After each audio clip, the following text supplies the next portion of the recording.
સૌ પ્રથમ મિત્રો મારી ચેનલને સબસ્ક્રાઇબ કરો અને ત્યાર પછી બેલ આઇકોન બટનને ઓલ કરી દો જેથી મારા નવા વિડીયો સૌથી પહેલા તમને જોવા મળે।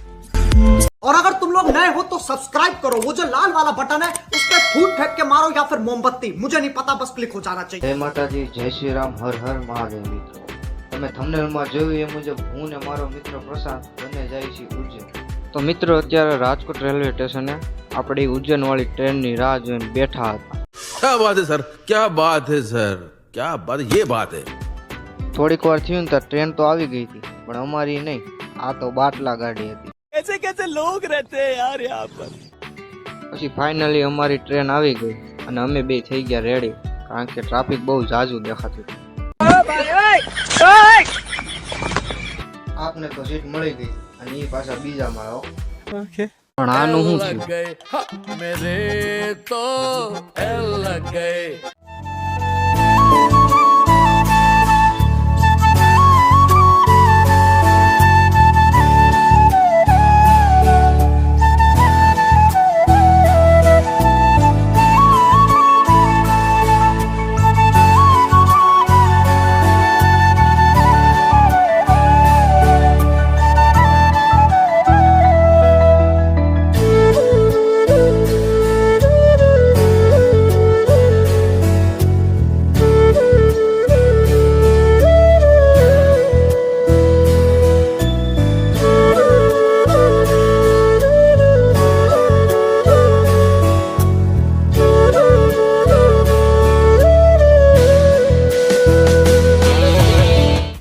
મને તો આજ ખબર પડી કે ટ્રેનમાં હોનું મળે છે ને એ પાછું ઓરિજિનલ હો, જો શાખાથી ચેક કરીને આપે।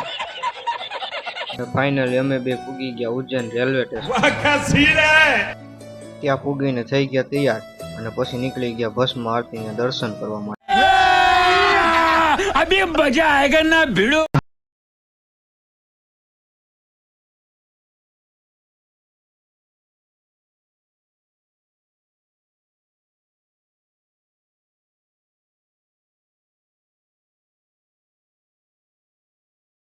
પછી અમે દર્શન કરવા માટે લાઈનમાં ઊભા રહ્યા।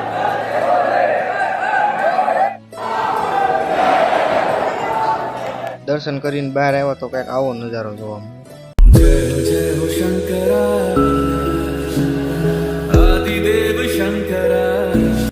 અને આ નજારો તો બહુ જ અદભુત હતો। चले ये सांस किस तरह, मेरा कर्म तू ही जाने क्या बुरा है क्या भला, तेरे रास्ते पे मैं तो आंख मूंद के चला, तेरे नाम की जोत ने सारा लिया तमस मेरा। દર્શન કરીને લાગી ભૂખ એટલે આપણે થોડોક નાસ્તો કરી લીધો।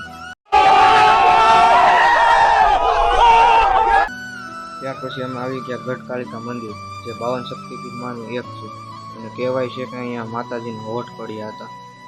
ત્યાર પછી મિત્રો અમે આવી ગયા કાળ ભૈરવ દાદાના મંદિરે, જ્યાં કહેવાય છે કે ભગવાન શિવના 11મા રુદ્ર અવતાર છે અને ધાર્મિક માન્યતા મુજબ કાળ ભૈરવ અગ્નિ અને ક્રોધથી ઉત્પન્ન થયા છે, એટલે કહેવાય છે કે એમના ક્રોધને શાંત કરવા માટે તો તેમની મનોકામના પૂરી કરવા માટે દારૂ અને મદિરા ચડાવે। પછી આવી ગયા સિદ્ધોટ મહારાજના મંદિરે, જ્યાં પિંડદાન થાય છે અને ભગવાન રામે પોતાના પિતા દશરથજીના પિંડદાન કરાવ્યા હતા। આ છે મંગલનાથ મંદિર, જે ભારતમાં એક જ એવું મંદિર છે કે જે પોતાના નામ અને સરનામા ઉપર પૂજા થાય છે। જેમને મંગળ ગ્રહ નડતો હોય છે તે અહીંયા પૂજા કરાવતા હોય છે। મહર્ષિ સાંદીપની આશ્રમ, જ્યાં ભગવાન રામ, બલરામ અને સુદામાએ અભ્યાસ કર્યો હતો।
અને ફરી પાછા અમે આવી ગયા ઉજ્જૈન રેલવે સ્ટેશન, કેમ કે હવે પાછું ઘર સાંભળે.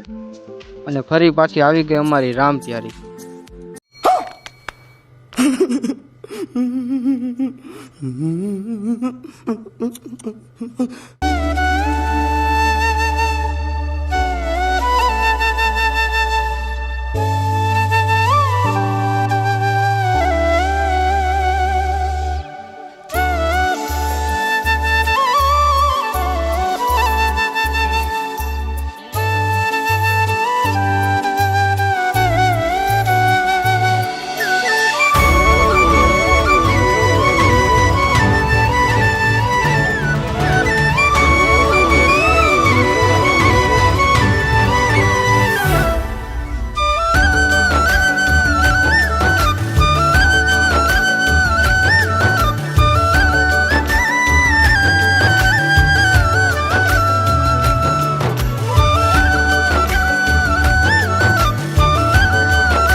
થોડુંક કટક બટક કરી અને પછી આપણે ઉતરી ગયા આણંદ, કેમ કે હવે ટ્રેનમાં મજા આવતી નથી અને બેહી થાકી ગયા, એટલે કીધું હવે કંઈક નવો આઈડિયા કરવો જોઈએ.